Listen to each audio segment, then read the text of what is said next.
7年ぶりの開催となった NPT 核拡散防止条約の再検討会議。参加するのは191の国と地域です。Humanity is in danger of forgetting the lessons forged in the terrifying fires of Hiroshima and Nagasaki. We have been extraordinarily lucky so far, but luck is not a strategy. Ask the people of Ukraine, ask the people of Syria, ask every victim of conflict anywhere in the world about the false peace these weapons promise. So long as the nuclear weapons maintain these arsenals, no one can sleep soundly.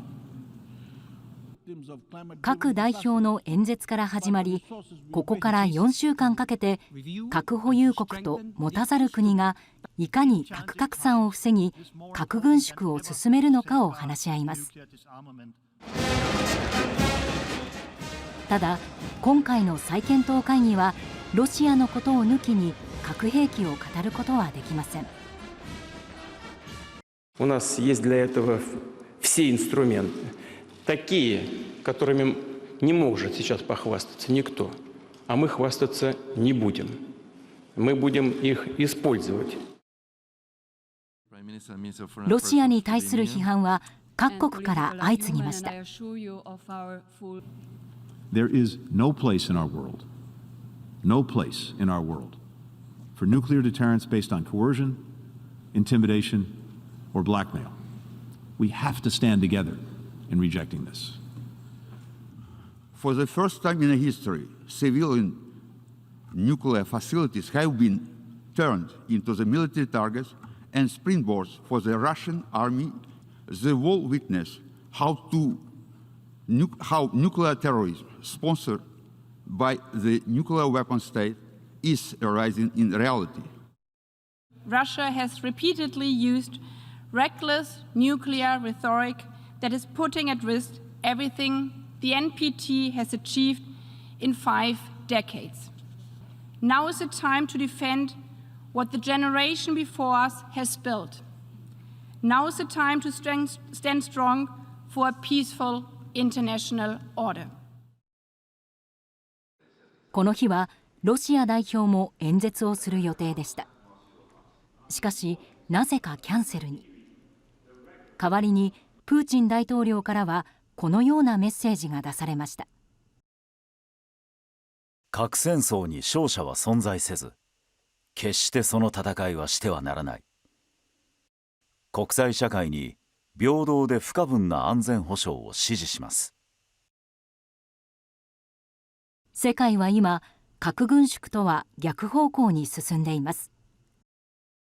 ロシアの脅威により、新たに核の傘に入ることを選択した国もあります。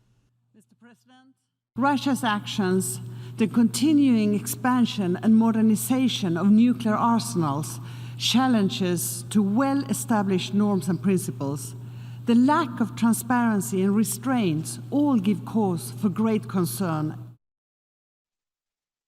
スウェーデンとフィンランドは軍事的中立を捨ててまで NATO 加盟を選びました。葛藤はなかったのでしょうか。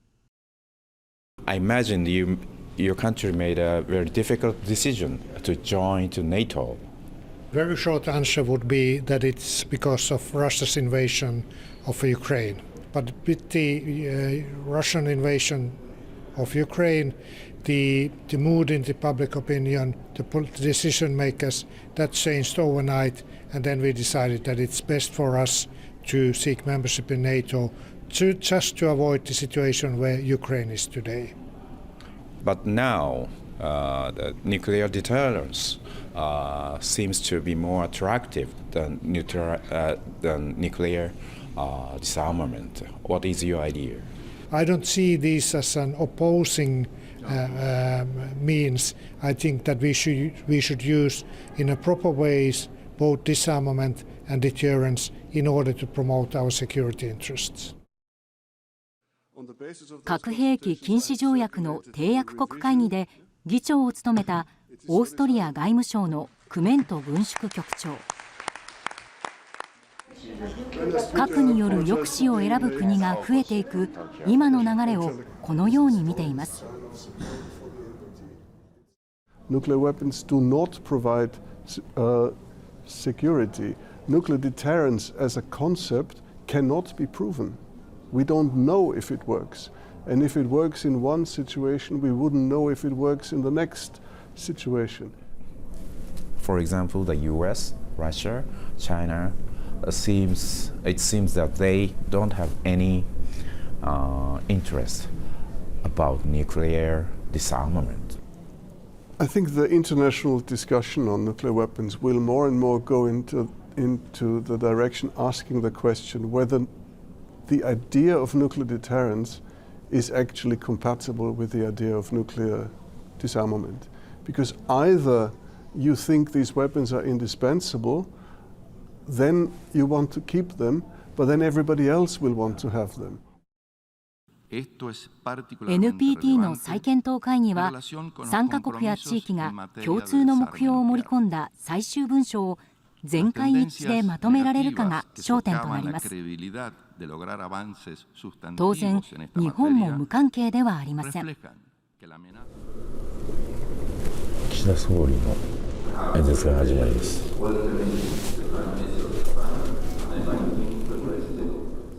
I have great pleasure in welcoming the Prime Minister of Japan, and I invite him to address the conference. The threat to use nuclear weapons by Russia and its aggression against Ukraine has contributed to worldwide concern that yet another catastrophe by nuclear weapon use is a real possibility. I cannot but admit that the path to a world without nuclear weapons has become even harder. Nevertheless, giving up is not an option.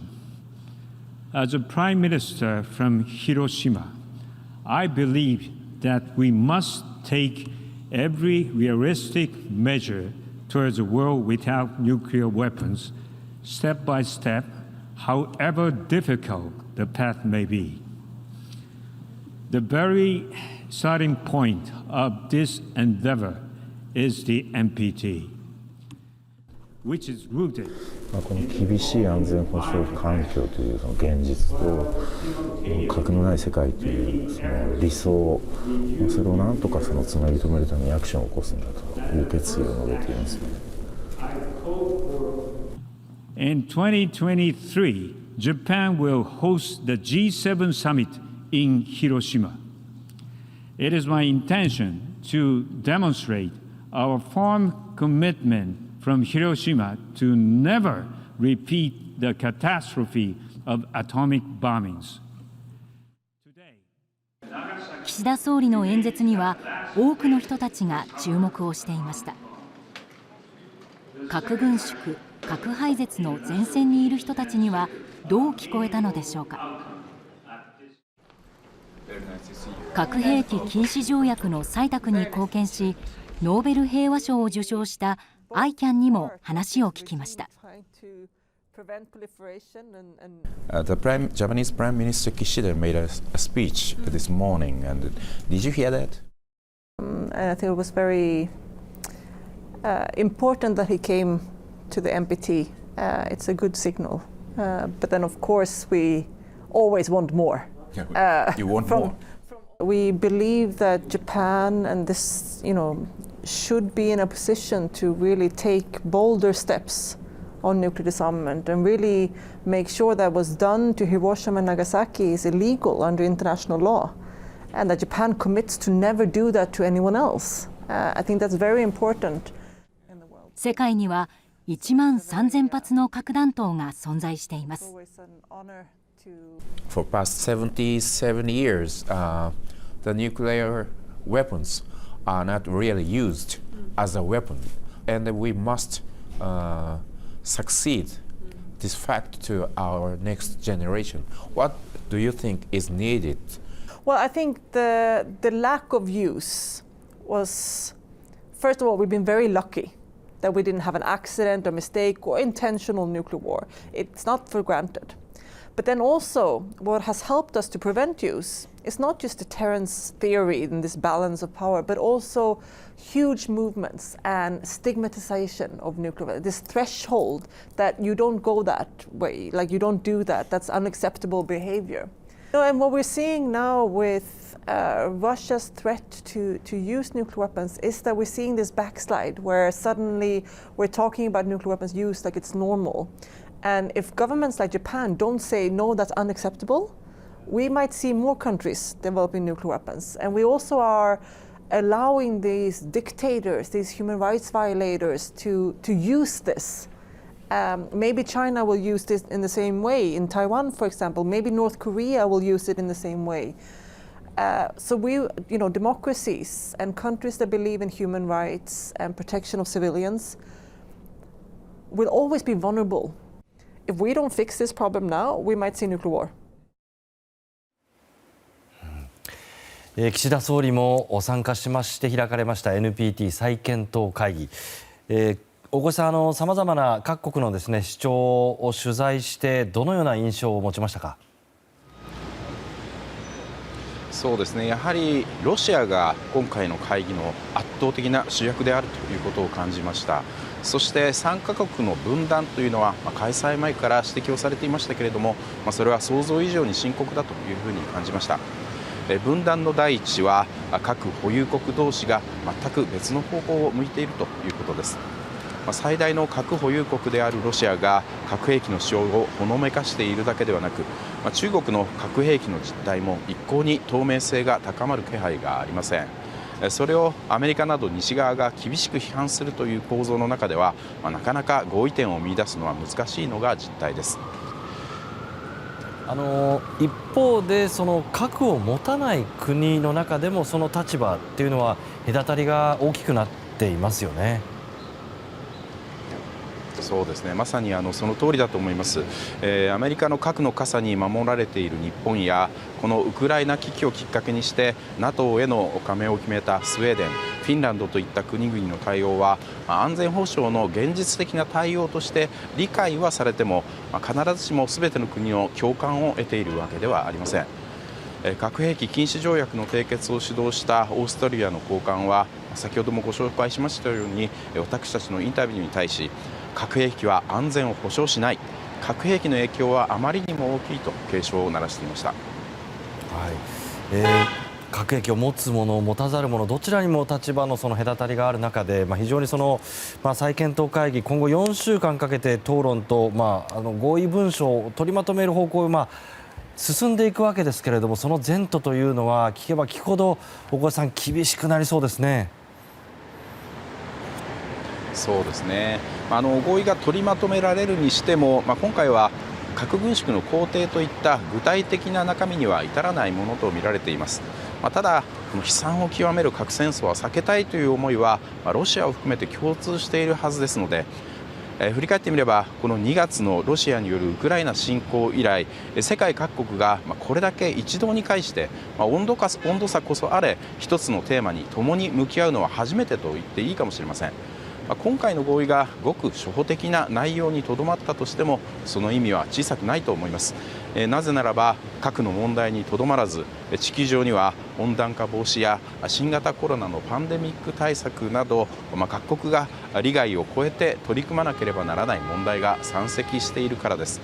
その意味で今回の NPT 再検討会議がさらなる地球規模の問題への取り組みにもつながる小さくても価値ある一歩になるよう期待して見守りたいと思います。テレビ朝日夜のニュース番組をスマホでも TVer で生配信しています。